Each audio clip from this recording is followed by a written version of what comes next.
queria convidar você a abrir sua Bíblia em Mateus 6, 25 a 34. Queria que você acompanhasse na sua Bíblia. Nós não vamos projetar na tela aqui o texto, porque é um texto grande, e eu gostaria de ler todo o texto. Nós sabemos que existe, dentre os evangelhos, um momento ali, que é chamado, muito conhecido inclusive, como o Sermão do Monte, onde Jesus está pregando, e ele sobe assim no monte, e ele começa a falar para uma multidão que está ali. No caso do Evangelho de Mateus, esse sermão, o registro dele se estende do capítulo 5 até o capítulo 7. Portanto, essa porção aqui, ela faz parte do chamado Grande Sermão do Monte. E Jesus, a gente, claro, olha para Jesus como nosso Salvador, tudo mais, mas olhando a perspectiva humana de Jesus, Jesus era uma pessoa incrível, As preocupações que ele tinha, as palavras que ele falava, o discernimento, que ele esboçava como um ser humano, olhando para as pessoas e vendo as necessidades dela, é algo assim para a gente aprender muito, e admirar a forma como ele se comportava enquanto estava nessa terra aqui. E Mateus 6, 25 a 34 é um registro de palavras de Jesus, Dentro do Sermão do Monte, ele está falando a uma multidão ali, preocupado com aquela multidão. E eu vou ler aqui na versão da NAA, a Nova Almeida Atualizada, que diz assim: por isso digo a vocês, Jesus dizendo, não se preocupem com a sua vida, quanto ao que irão comer ou beber, nem com o corpo, quanto ao que irão vestir. Não é a vida mais do que o alimento? E não é o corpo mais do que as roupas? Observe as aves do céu, que não semeiam, não colhem, nem ajuntam em celeiros. No entanto, o Pai de vocês, que está no céu, as sustenta. Será que vocês não valem muito mais do que as aves? Quem de vocês, por mais que se preocupe, pode acrescentar um côvado ao curso da sua vida? E por que se preocupam com o que vão vestir? Observem como crescem os lírios do campo. Eles não trabalham, nem fiam. Eu, porém, afirmo a vocês que nem Salomão, em toda a sua glória, se vestiu como qualquer deles. Ora, se Deus veste assim a erva do campo, que hoje existe, amanhã é lançada no forno, não fará muito mais por vocês, homens de pequena fé? Portanto, não se preocupem dizendo que comeremos, que beberemos, ou com que nos vestiremos, porque os gentios é que procuram todas essas coisas. O Pai de vocês, que está no céu, sabe que vocês precisam de todas elas.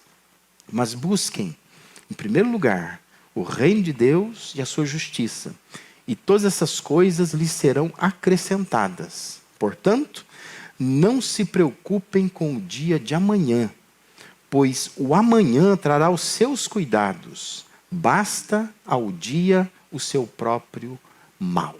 Amém? Deus sabe do poder, Deus sabe da pressão que as questões materiais exercem sobre nós. Deus sabe, Jesus sabia, que é difícil viver nessa vida sem se preocupar com coisas essenciais, como comer, beber e vestir. A gente pode, às vezes, abrir mão de alguns chamados luxos, mas aquelas coisas mais essenciais, as contas essenciais a pagar, é difícil viver sem condição para isso. Antes desses versículos, Jesus estava falando acerca de não ajuntar tesouros sobre a terra. No versículo 24, ele diz que não podemos servir a Deus e servir as riquezas. Então, essa é a razão por que Jesus começa a sentença, no verso 25, dizendo assim: por isso vos digo, não andeis ansiosos, ou não vos preocupeis. Porque antes ele vinha falando já de questões financeiras, de não colocar o coração na vida financeira, mas de fato escolher servir a Deus ao invés de ficar servindo, ser servo das riquezas. Então ele fala, não se preocupe, não ande ansioso, não andem ansiosos com isso. Mas a minha pergunta é, o que Jesus queria de seus discípulos? O que ele quer de nós? Será que Jesus ele quer que a gente ignore o perigo ignore as incertezas, os problemas, os temores que rondam a vida do ser humano? Será que Jesus queria que eles ficassem imobilizados diante de algumas situações, contemplando as dificuldades, sem fazer nada, né? O que Jesus está orientando é, olha, não se preocupa com nada, né? Fica imobilizado. Como a gente pode obedecer a esse ordenamento de Jesus de não nos preocupar? Se a gente acorda de manhã já preocupado, né? A gente sempre tem coisas preocupantes, né, que nos preocupam. Qual é a receita de Jesus? O que Jesus está receitando, prescrevendo, indicando aqui? Por isso eu queria que você refletisse comigo nesse texto, pensando em como que a gente não anda ansioso num mundo que nos empurra para a ansiedade, né?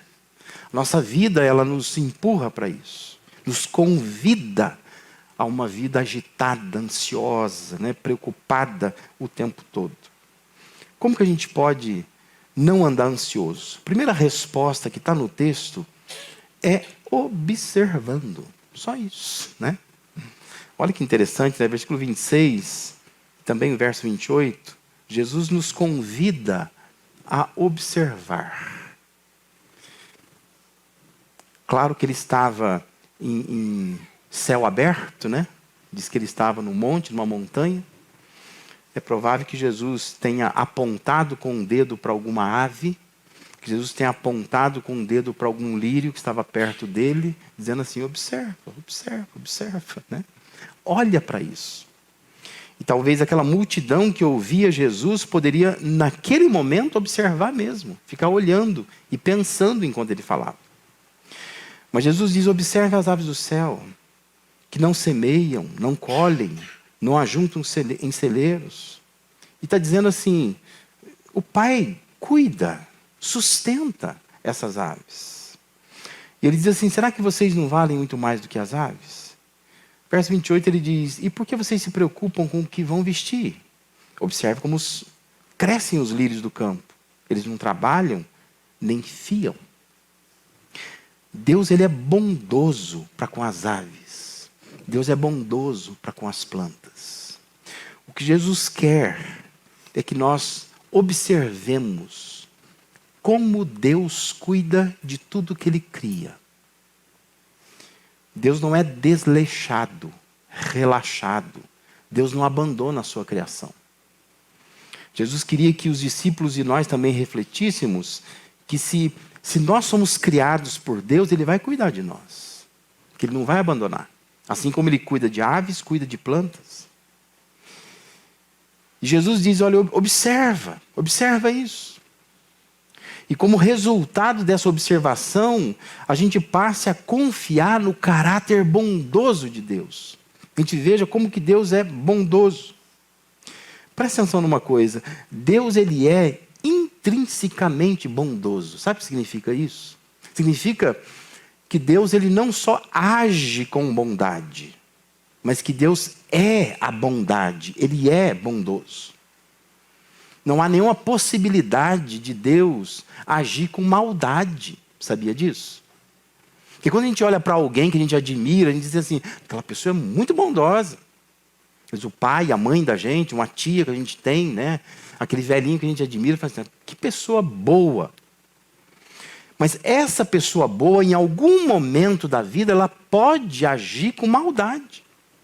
Porque ela não é intrinsecamente boa. Ela age com bondade. Ela aprendeu a ser uma pessoa boa. Ela escolhe agir com bondade. Mas no caso de Deus, Deus é bondoso. Essencialmente, naturalmente, profundamente bom. É assim que Deus é. Tiago 1,17 é dito que toda boa dádiva, todo dom perfeito são lá do alto, descendo do Pai das luzes, em quem não pode existir variação ou sombra de mudança. Deus nunca vai mudar o seu caráter. Deus é bondoso. Por mais que a gente faça Deus se irritar, talvez, dos nossos pecados, dos nossos comportamentos, a gente pensa assim, em algum momento talvez Deus vai se enfurecer, Ele vai agir com maldade. Deus não vai agir com maldade. Porque Deus é intrinsecamente bom. A bondade para Deus é algo natural. Deus sempre é bom. Porque Ele não só age com bondade, mas Ele é bondoso. Jesus estava dizendo para olhar para a criação de Deus e perceber as impressões que Deus deixa nela. O que Jesus estava dizendo é que quando você olha para aves, você olha para plantas, você percebe que ali tem impressões digitais de Deus. E essas digitais são sinais de bondade. Deus é bondoso. Deus sempre é assim, porque essencialmente Ele é assim. E como o Tiago escreveu, nele não pode existir variação ou sombra de mudança, porque tudo que tem de bom nesta terra, se há alguma coisa boa, isso vem de Deus, vem do alto, do Pai das luzes. Porque Ele sempre age com bondade. Observe, Jesus disse que aos olhos de Deus, nós valemos mais que as aves e por isso Ele sempre vai nos sustentar. Talvez nos olhos humanos não, né? A gente acha que a gente vale menos do que um passarinho. Mas Jesus diz que aos olhos de Deus nós valemos muito mais do que as aves. Então, se Deus está agindo com bondade com as aves, Ele vai agir com bondade conosco também. E isso deveria tirar de nós a ansiedade. Apenas observando, observa, é assim que Deus age. E não tem por que ficar ansioso. Que quem está no controle de todas as coisas é um Deus que criou todas as coisas e ama essas coisas e cuida dessas coisas. Age com bondade para com essas coisas. E nós fazemos parte disto, parte da criação de Deus. Então a gente pode diminuir a nossa ansiedade, a nossa preocupação, porque a gente pode observa. Jesus está dizendo isso, observa. Começa a olhar em volta de si. E perceba como que Deus cuida das coisas e vai cuidar de você também. Uma segunda forma que Jesus nos dá aí de como não andar ansioso é organizando. Jesus perguntou, conforme registra o versículo 27, quem de vocês, por mais que se preocupe, pode acrescentar um côvado ao curso da sua vida? Côvado é uma medida aí, né? Como se a gente dissesse assim, quem pode acrescentar 1 centímetro, que seja, ao curso da sua vida, pensando em extensão de vida. Mas se preocupar, ficar ansioso, não descansar em Deus, vai acrescentar algo em nossa vida, vai aumentar o tempo da nossa vida. Jesus está dizendo, não vai aumentar. Não adianta ficar preocupado. O Charles Spurgeon, ele dizia que a ansiedade não nos tira as aflições do amanhã, mas tira a paz do hoje. E é tudo que a ansiedade faz. Porque se tiver que passar por aflição amanhã, vai passar. Então ficar ansioso por isso também não vai mudar. Pois o que a ansiedade faz é tirar a paz da gente no dia de hoje. Então a ansiedade não resolve nada, ela só aumenta o peso da alma. Ela não prolonga a vida, ela não acrescenta nada ao dia de amanhã, ela só rouba a paz do dia de hoje. Por isso Jesus está dizendo, não anda preocupado com a vida assim, não anda ansioso por coisa alguma. E você tem que fazer isso organizando os seus pensamentos aí. O pensamento, o argumento de Jesus era, se você observa que Deus cuida de tudo que Ele criou, inclusive coisas frágeis, como aves, como lírios. Organize a sua vida em torno de quem? De Deus. Porque é Ele que cuida. Por isso Jesus disse nos versículos 30 a 32, ora, se Deus veste assim a erva do campo, que hoje existe, amanhã é lançada no forno, não fará muito mais por vocês, homens de pequena fé. Portanto, não se preocupem dizendo o que comeremos, que beberemos, ou com que nos vestiremos, porque os gentios, pessoas que não são do povo de Deus, ele está dizendo aqui, é que procuram todas essas coisas. Aí Jesus fala assim, o Pai de vocês, que está no céu, sabe que vocês precisam de todas elas. Deus sabe. Nós precisamos organizar a nossa vida em torno do Deus da Bíblia. e não em torno de um Deus que a nossa mente humana concebe. Porque a nossa mente humana concebe um Deus que não é o Deus da Bíblia. Não é. O Deus da Bíblia, ele é revelado na Bíblia. E a Bíblia diz que o Deus que a Bíblia revela é o Deus que sabe de tudo. E Deus sabe de tudo o que nós precisamos. Mas a nossa mente humana, às vezes, concebe um tipo de Deus que não sabe de tudo. A gente age assim. Então, por que eu vivo ansioso? Porque eu tenho que cuidar de um monte de coisa, porque Deus não está sabendo.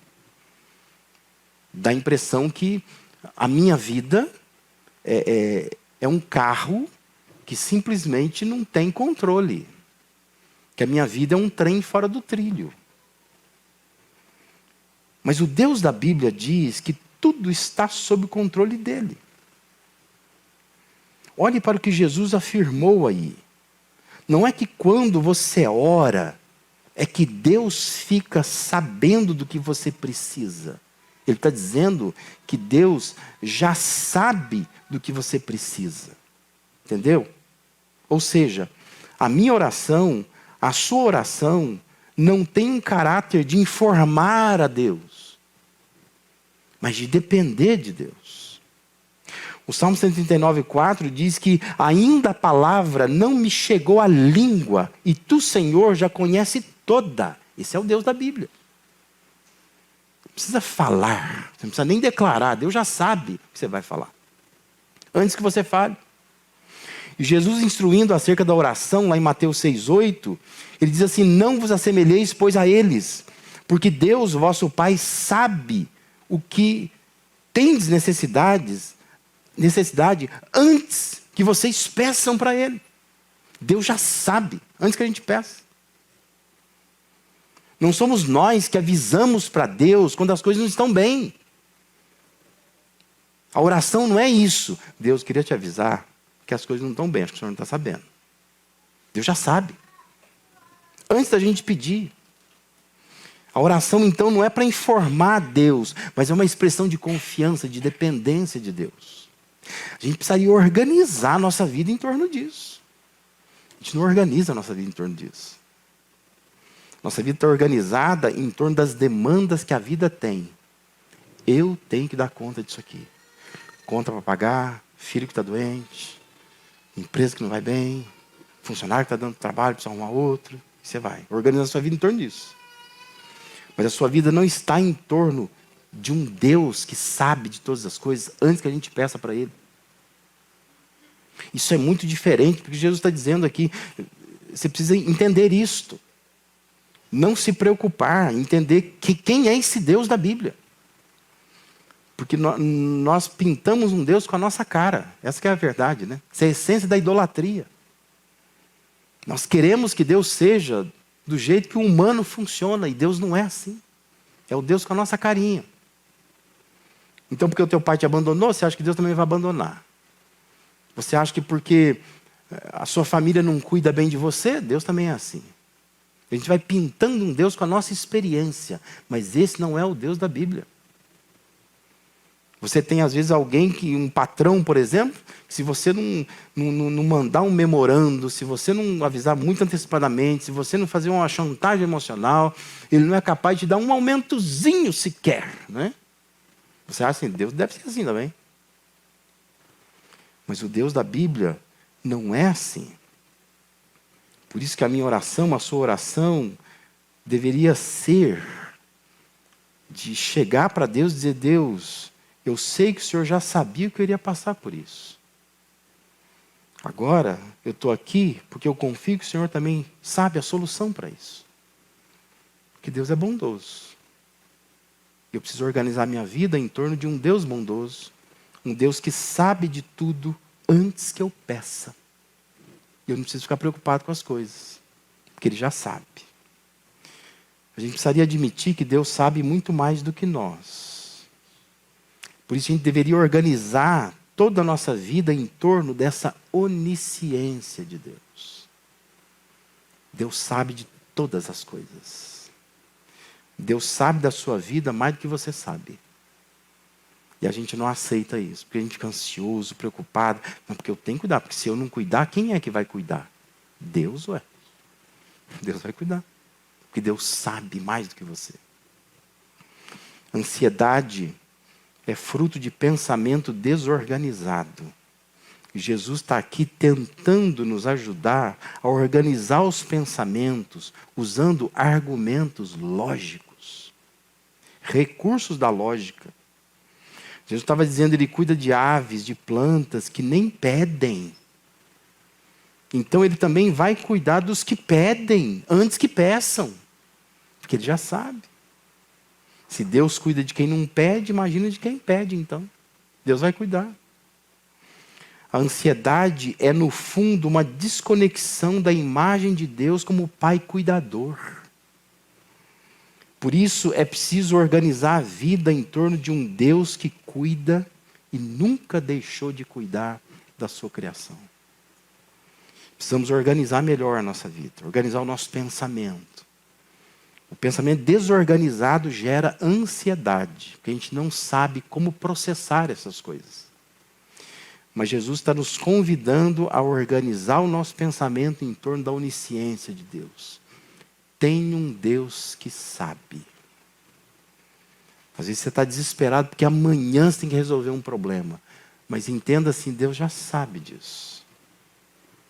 E sabendo, Ele vai tomar alguma providência. Que não precisa ser agora.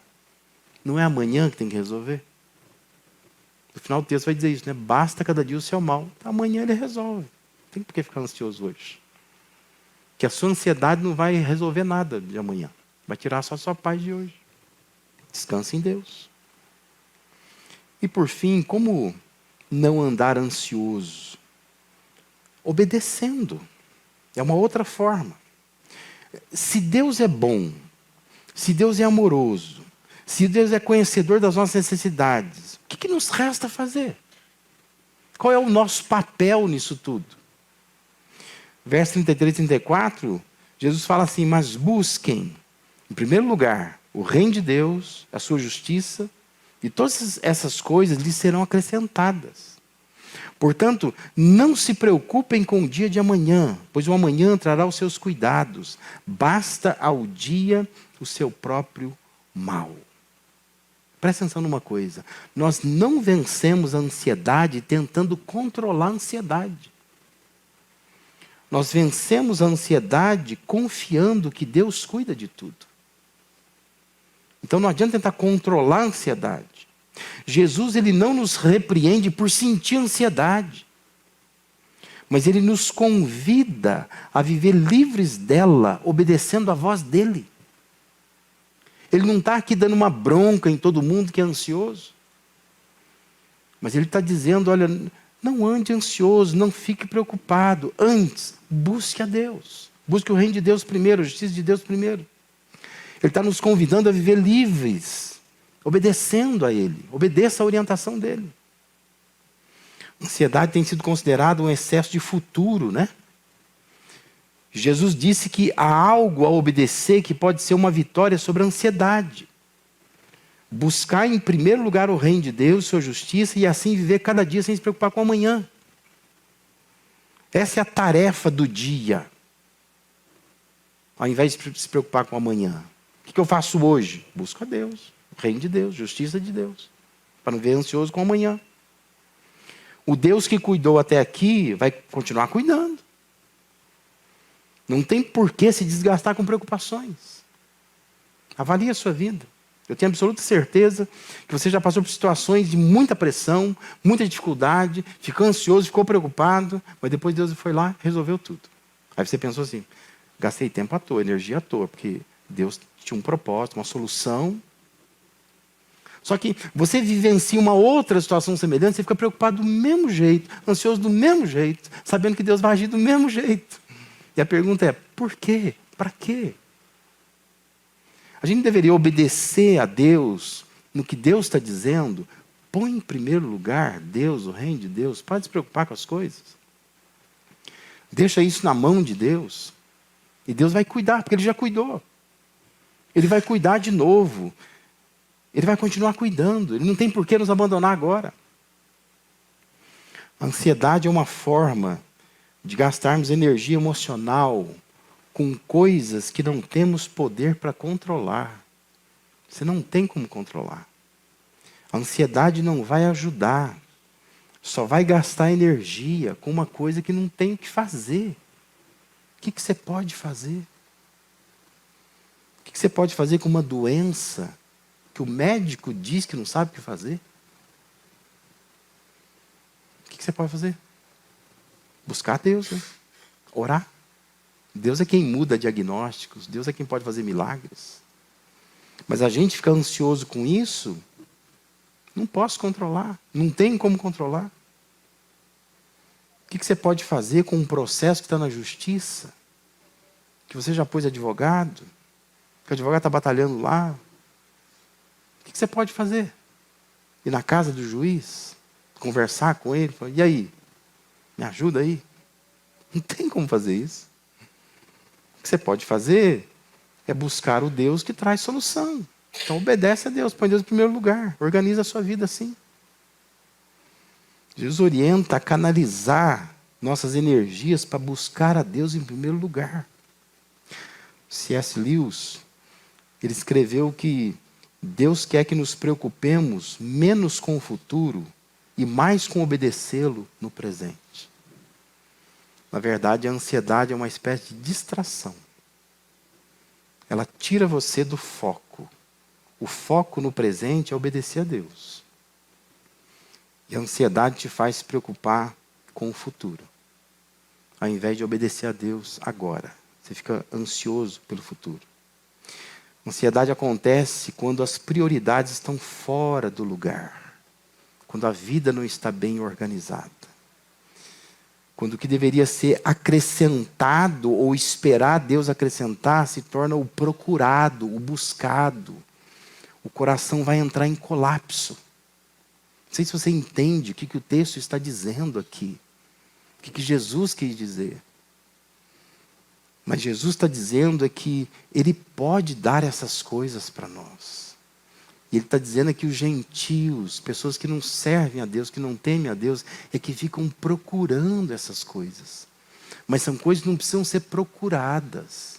Elas podem só ser esperadas. Deus vai dar.